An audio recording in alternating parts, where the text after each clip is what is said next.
სახელითა მამისათა და ძისათა და სულისა წმინდისათა. ყველას მოგესალმებით, ბიბლია ყოველდღე. მეგობრებო, ჩვენ ვაგრძელებთ კითხვა-სწავლას წმინდა მამების გამარტებით ფსალმური 73 და ჩვენ ვიწყებთ პირველი მუხლიდან. რად განგვიშორენ ჩვენ ღმერთო სრულიად, განრისხდა გულის წყრომაი შენი ცხოვართა ზედა სამწყსოისა შენისათა.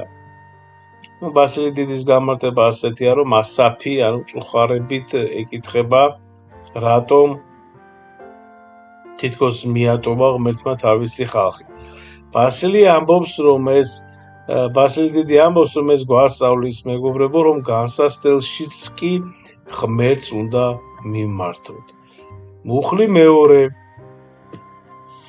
მოიხსენე კრებული შენი, რომელ მოიგე დასაბამიდან, იხსენ კვერთხითა მკვიდრობისა შენი საითა მთაი სიონი ესე, რომელსაც დაემკვიდრე მას შინა. იოანე ოქროპირი გამარტავს, რომ ასაფი ღმერთს თავისი ხალხისა და სიონის გახსენებას სთხოვს და ასევე იოანე ოქროპირი ამბობს, რომ სიონი ეკლესიის სიმბოლოა, სადაც ღმერთი ცხოვრობს. მესამე მუხლი.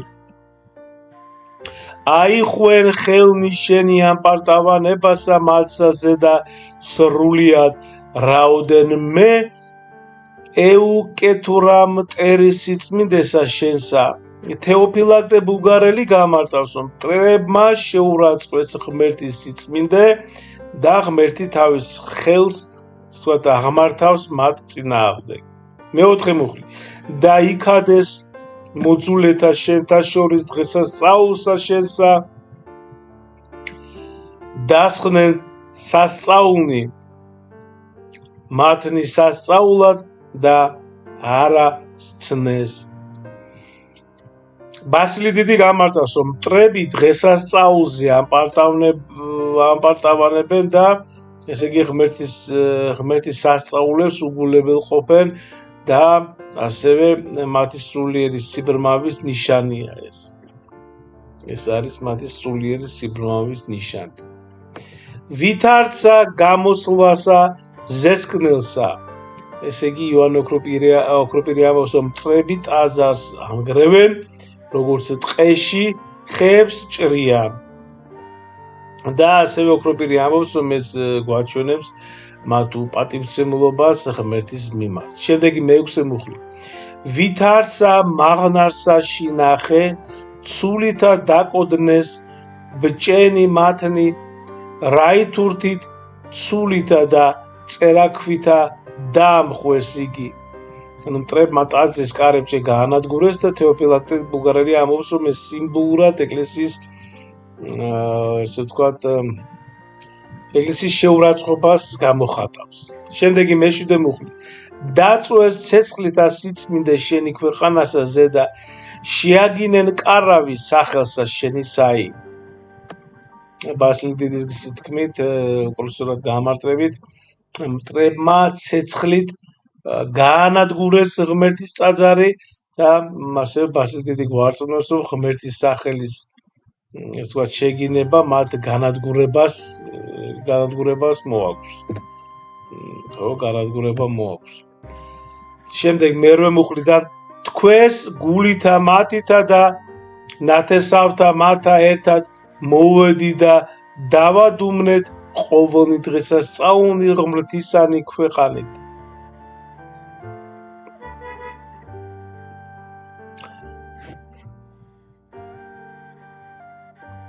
ხო, უკაცრავად, ესე იგი იოანე ოქროპირის თქმით, ნახეთ ეს მერვე მუხლის სიტყვები ფსალმურიდან, შეგახსენებთ, ეს არის 73 ფსალმური, მერვე მუხლი, ანუ მტრები ცდილობენ ღმერთის თაყვანისცემის გაქრობას და იოანე ოქროპირი ამბობს, ეს მათი სული მტრობის გამოვლინებაა. რამე თუ სასწაული მათი, ეს მეცხრე მუხლი, რამე თუ სასწაული მათი ჩვენ არა ვიხილეთ, არ ღარავინ არ წინასწარ მეტყველთ და ჩვენ არავინ გვიცნეს მერმეცა.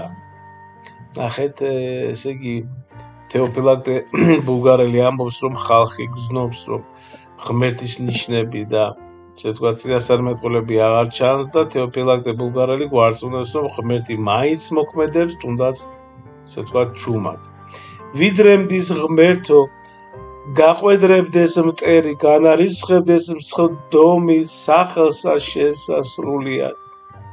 იგი ასაფი ეკითხება, რამდენ ხანს გაძლდება მტრის ამპარტავნება და ბასილი დიდი ამბობს, რომ ღმერთის მოთმინება დროებითია, მაგრამ მისი სამართალი მარადიულია. მე-11 მუხლი.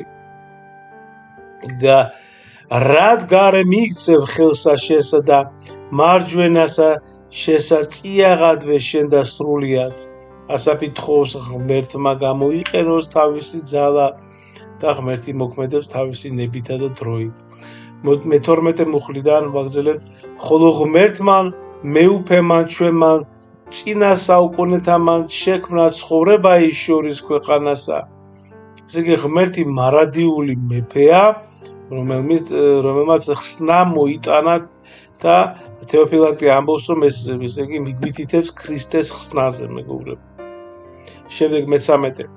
მან განამტკიცე უკაცრავად შენ განამტკიცე ძალითა შენითა ზღვაი, შენ შემუსრე თავები ვეშაპთაი წყალთა ზედა. ესე იგი ღმერთის ძალამ დაამარცხა ქაოსი, ასე ვთქვათ, ვეშაპი და ბასილი დიდი ამბობს, რომ ეს ღმერთის გამარჯვებას აჩვენეს ბოროტებაზე. შენ შემუსრე თავი ვეშაპისაი, მის და მიეციკი საჭმლად ერსა მას ჰინდოეთისასა. ანუ ღმერთმა იოანე ოქროპირის გამარტებით ღმერთმა გაანადგურა ბოროტება და თავის ხალხს მიანიჭა გამარჯვება. ოქროპირი ასევე ამბობს, რომ ეს ღმერთის ძალაუფლების სიმბოლოა. მან გამოადინენ წყარონი და მდინარენი, შენ განახმენ მდინარენი ითამისანი. შენი არს დღე და შენი არს ღამე, შენ დაამტკიცე ნათელი და მზე, შენ შექმენ ყოვონი საზღვარნი ქვეყანისანი, შენ დააბადე ზაფხული და არე. ესე იგი ღმერთმა დააწესა სამყაროს საზღვრები და სეზონები, ესე ვთქვათ, ოქროპირი გვარწმუნებს, რომ ღმერთის ძალაუფლება ყველაფერს მოიცავს. შემდეგ მე-18 მუხლი, მეგობრებო, ესე მოიხსენე მტერმან აყვედრა უფალსა და ერმან უგუნურმან განარისხა სახელი შენი. ანუ ასაფი თხოვს ღმერთმა გაიხსენოს მტრის უგუნურება და თეოფილაქტე ბულგარელი ამბობს, რომ ღმერთი არ დაივიწყებს თავისი სახელის ვთქვათ შეგინებას. მე-19 ნუ მისცემ მხეცს და სულსა, რომელმან აღგიარო შენ და სულსა გლახაკთა შენთასა, ნუ დაივიწყებს სრულიად. მოხედენ აღთქმასა შენსა, რამე თუ აღიხსნენ სიბნელითა ქვეყანისათა სახლი უჯულოთანი. ესე იგი ღმერთმა გაიხსენოს თავისი აღთმა, რადგან სამყარო სავსეა უსამართლობით და იოანე ოქროპირი ამბობს, რომ ღმერთის აღთმა ხსნის იმედია. ნუ მიიქცევინ დამდაბლებელი, სიცხვილეული გლახაკი და დავრდომილი აქებდნენ სახელსა შენსა. აღზრდე ღმერთო, საჯეს ჯაი შენი, მოიხსენე ყვედრება ის შენი, რომელას უგუნურთაგან მარადღე. ესე იგი ღმერთმა ასაფის თხოვს ღმერთმა განსაჯოს მტყები და ბასილი დიდი ამბობს, რომ ღმერთის სამართლიანობა საბოლოოდ გაიმარჯვოს. და ბოლო მუხლი, მეგობრებო, 23 მუხლი, ნუ დაივიწყებ ხმასა მონათა შენთასა, ამპარტავანებაი მუძულეთა შენთაი ამაღდა მარადის. და აქ უკვე მოდის დიდება მამასა და ძესა და წმინდასა სულსა, ხო? და იოანე ოქროპირი გამარტავს 63 მუხლს, რომ ღმერთმა არ დაივიწყოს თავისი მონების ლოცვა და ასევე იოანე ოქროპირი გვარწმუნებს, რომ ღმერთი ისმეს თავის ერთგულთა ხმას მიუხედავად მტრის ამპარტავანებისა. ღმერთმა დაგლოცო და ღმერთმა გაგახაროთ. მადლობა.